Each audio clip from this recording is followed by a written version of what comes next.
اور اوپر کر کے کہتے ہیں اس قرآن کے اندر جو کچھ لکھا ہے وہ سب غلط ہے اور ہم اسے نہیں مانتے. اور اللہ اکبر، جب انہوں نے قرآن کی صداقت کا انکار کیا اور قرآن مقدس کی صداقت کا انکار کرنے کے بعد جب میں نے ان کے ہاتھوں سے قرآن لیا تو ان کو موت واقع ہو چکی تھی، وہ مر چکے تھے. اللہ اکبر، اتنے پرہیزگار متقی کہلانے والے انسانوں کو جب میں نے کفر پر مرتے دیکھا تو میں نے اپنی زندگی کا مشغلہ بنا لیا.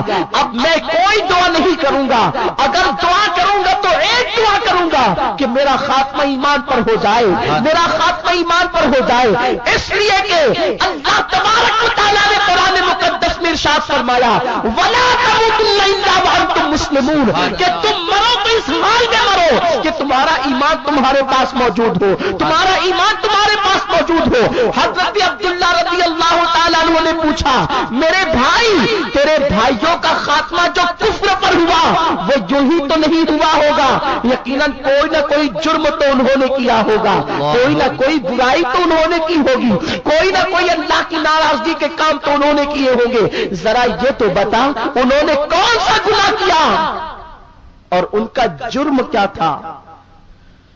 میری قوم کے نوجوانوں بہت غور سے اس شخص کے جواب کو سنو اور اپنی آخرت کی فکر کرو.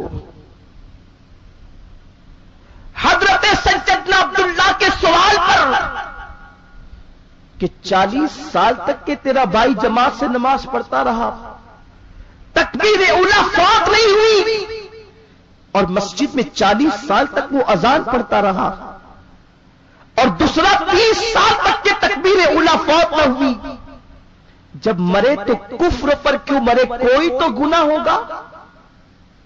اس سوال پر اس نوجوان نے کہا اے عبداللہ، میرے بھائی بہت نیک تھے، ان کی زندگی کے اندر بس ایک کمی تھی، ایک گناہ وہ کثرت سے کرتے تھے. وہ کیا؟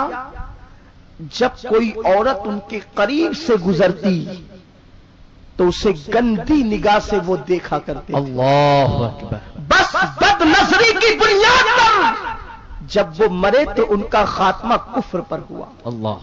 میرے پیارے آقا صلی اللہ تعالی علیہ وسلم کے پیارے دیوانوں، یہی وجہ تو تھی کہ ہمارے اسلاف اپنی نگاہوں کی بے پناہ حفاظت کرتے تھے.